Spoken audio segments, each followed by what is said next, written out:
third episode of Fantasy Fabulous. I'm Georgia Sanderson. I am here to identify once again my favorite time of week because I get to do my podcast. I get to talk fantasy football. Not the longest of shows, but very fun to do. So I hope you enjoy it too. Let's get to the league updates. So my first league, man, this was annoying. So my first league, I'm not sure if I explained this last time, but it's called Drewville Football, and it's named after me because I was the one that wanted to have the league. I am currently 1-2. I lost this week 118 to 155. I will remind you, this is standard scoring. This is not like some of the other ones you've seen where I've done some wonky stuff, making it weird and making it easy to have a ton of fantasy points. This was a normal league. That's what happened. So it was very tough. So let's see. I lost 118, 155. That was annoying. And I have none other than Jimmy Garoppolo. So that was not fun either. So he is in the process of being dropped. I'm also looking at quarterbacks that I could possibly pick up. So those are two very interesting things I'm in the process of doing. I could pick up Andy Dalton. Wow. So we'll see, but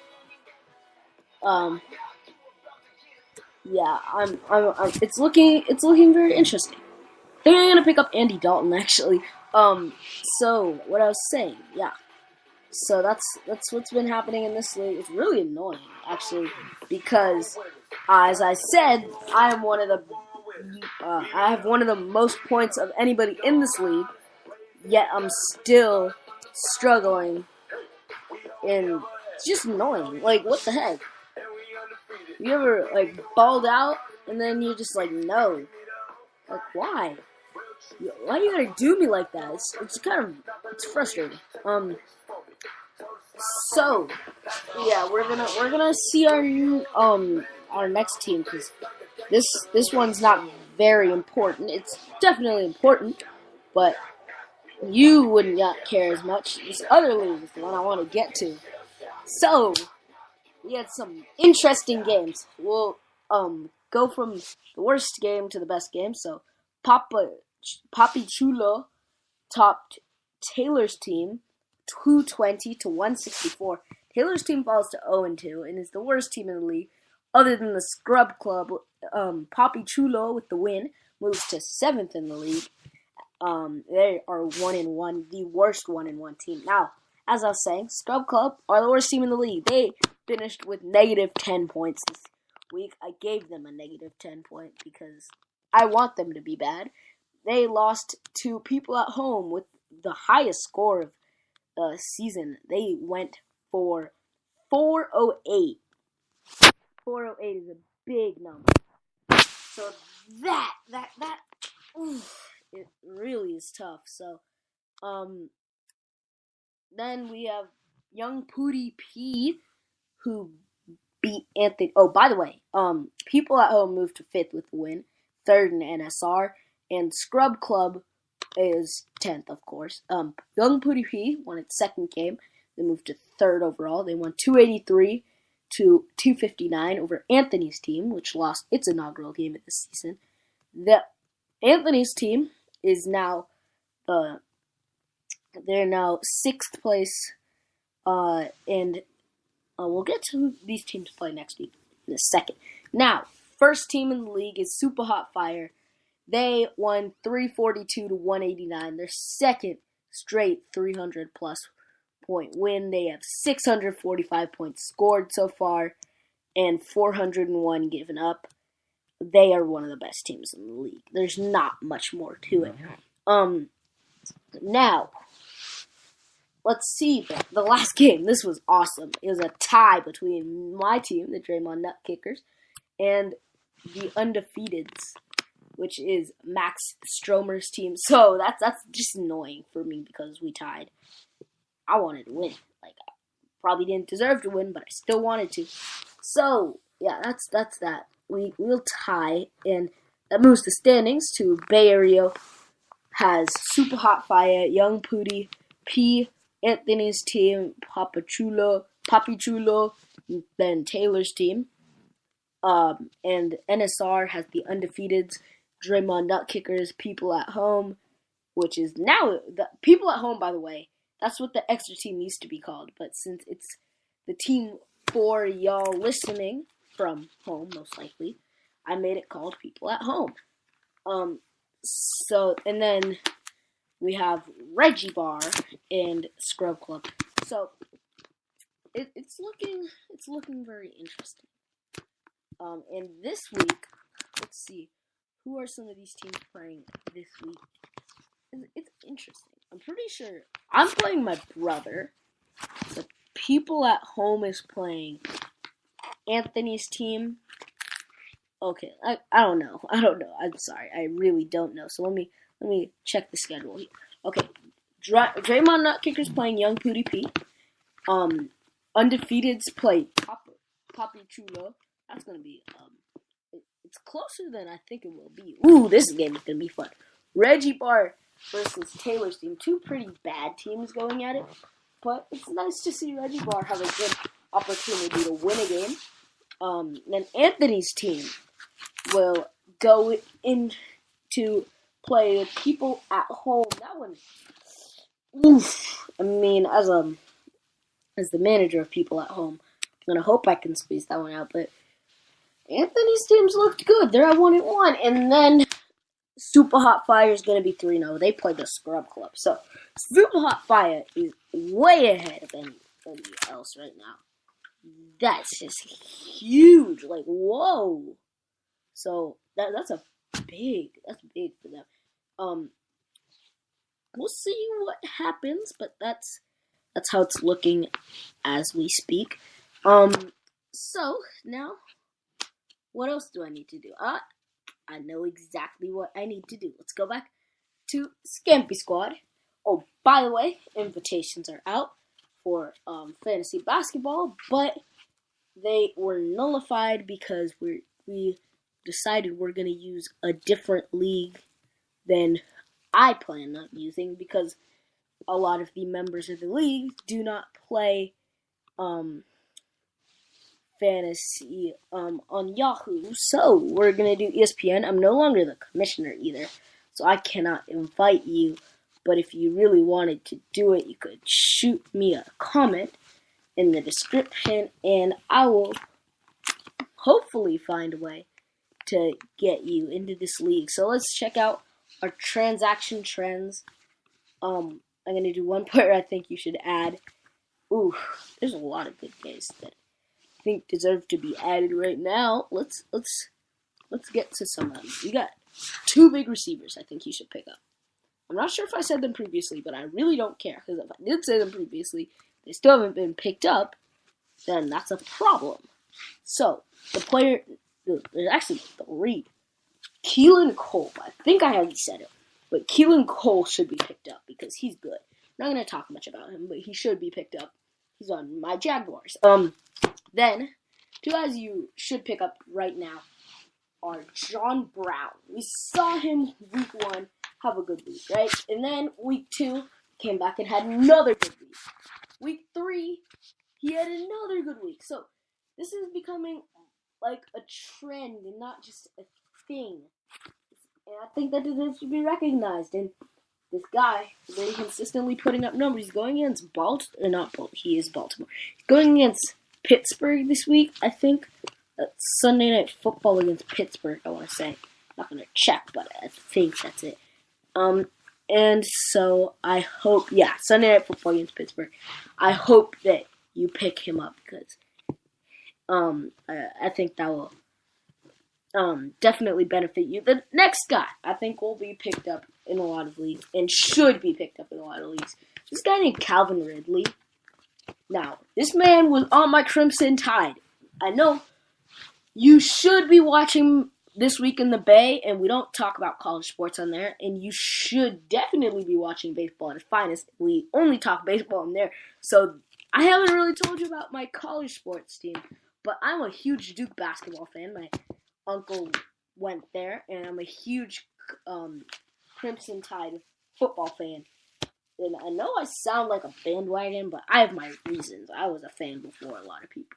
So, Crimson Tide, Calvin Ridley, 3 touchdowns last week and like 150 yards or something too. Like, whoa. This guy, he deserves to be recognized.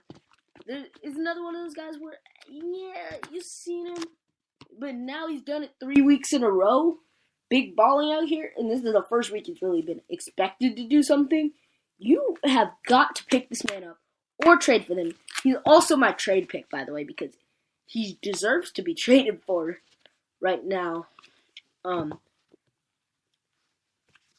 You should definitely trade for Calvin Ridley if you don't already have him, because this guy is really talented, and he will just... He's such a good player. I mean, what can I say? So now I'll drop somebody. I'll tell you who I think you should drop, but I won't tell you who I think you should trade, because I already told you that. So the guy I think you should drop right about now is this man by the name of Robbie Anderson. I'm pretty sure I did him last week. Don't drop Marquise Goodwin, by the way. Don't drop Marquise Goodwin. Deshaun Jackson is another guy I think you should drop, because he, unlike the other 2 guys I just talked about, is not as consistent with his big balling out. He did it 2 weeks, and you're like, oh, this is great. And then he comes back the 3rd week and sucks booty hole. So, I think you should drop him. You should do that. And another guy I think you should drop, a group of people I think you should drop. Any Niner receiver, because they will not be able to pass the ball anymore with no Jimmy G. Rip Jimmy G. Rip his ACL, but I liked him. It's a good thing we got wrapped him up for 5 years at the same time. It's a terrible thing, because you can't, like, now he's wrapped up for 5 years. Like, what the heck? So, let's get to my other league, who you should add, drop, or trade. This is probably kind of irrelevant to you, because this is mostly guys that are not available in my, or that are available in my league, but, the most of the guys I'm talking about, but they might be available in your league too, so I'm just saying, the number 1 guy you should drop is definitely Jimmy Garoppolo, by the way, but that's too easy. Obviously, if anybody's out for the year like that, you should probably drop them. Let's talk about guys you should probably try to add. Now, this guy I had earlier, this is a team, actually, defense I had earlier this year, and they are no longer on my team. This is Seattle. I had them. I was like, nah, Chief, that ain't it, Chief. If you need a defense, who is as good as Seattle? Not only are they playing Arizona this week, but they're also, people are like, oh, Seattle's no longer the Seattle that they used to be. Of course not, because Seattle used to be like one of the best defenses of all time. It was like the 85 Bears, and then it was like Drew and Drewville football. Here's the list. 1 was 85 Bears, 2 was the Draymond Nut Kickers, and 3 was Seattle 2015. So, when you're that elite, you can only go backwards from there. So, I think that he's still a great addition to your team. He's just no longer that guy. It's still a great addition to your team. It's just no longer like the best defense in the league. It would be a decent 1 defense and amazing backup defense.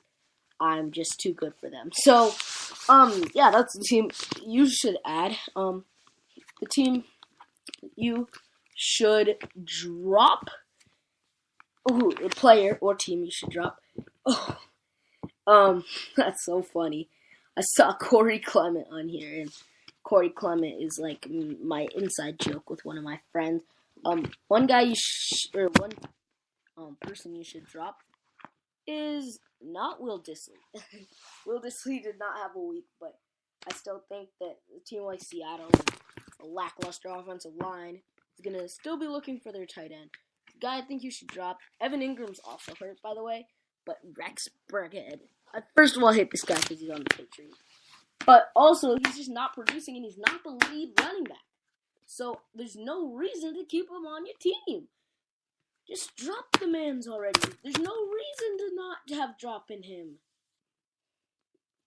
So yeah, you better drop this man. Now, one man's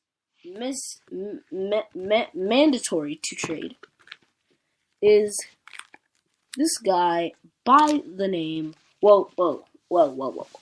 I gotta take a step back. If you're trying to trade up for a player, you gotta look for a guy like Jordan Howard. He's at a very high asking price, but the team that he's on is probably super mad at him because he's had the year we've been used to seeing from him. So you can get him for below market value, which is exactly what you want, right?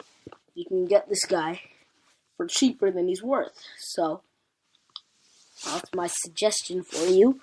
And the guy, if you're trying to trade down, like you're like, my guy's good enough, I don't really need somebody this good. You're trying to get worse. You should never try to get worse. But if you think there's somebody you could get more for than they're actually worth, it's Philip Lindsay. Because this guy had 2 really good weeks. Then he got ejected in the second quarter. He is not that good of a player, I must admit. I don't think he's that good of a player. But this guy is somebody who is a legit second running back. So if somebody's looking, if you're trying to trade him to a team with a bad running game, they might be able to bite on Philip Lindsay, who's for a little above asking price, and that's what you want. So, that's something that would definitely be good for you. You need to try to trade up for somebody. So thank you so much for listening. I'm gonna leave you alone for now because it's been some time here. And I don't really feel like keeping you here. There's no point. It's not fair to you. But thank you so much for tuning in. It means a ton to me. If you want to be in the league, as I've said so many times, shoot me a comment down below. I hope you do. And it means a lot that you decided to tune in. I'm sorry for the inconvenience that I put it at 5 on Tuesday because you're probably not wanting to watch an episode right about now. But thank you so much for tuning in. It means a ton to me, as I said. Just make sure you tune in to all 3 of my shows. I have 3. Fantasy Fabulous, Tuesdays at 5, I said. I'm currently doing. I have Baseball at its Finest, which is Friday at 8. And I have, what's it called? This Week in the Bay, which is Saturdays at 9. I did not do it this last Saturday. I had a baseball tournament. I played 5 games over the weekend, and it took up all my waking hours. And I'm so sorry that we weren't able to do an episode. We'll do something to make it up, though. So I appreciate your support. Thanks so much for listening in. I hope you tune in Friday night for Baseball at its Finest, Saturday for This Week in the Bay, next Tuesday for my next episode of Fantasy Fabulous. It means a ton to me that you decided to tune in, and thank you. Signing off.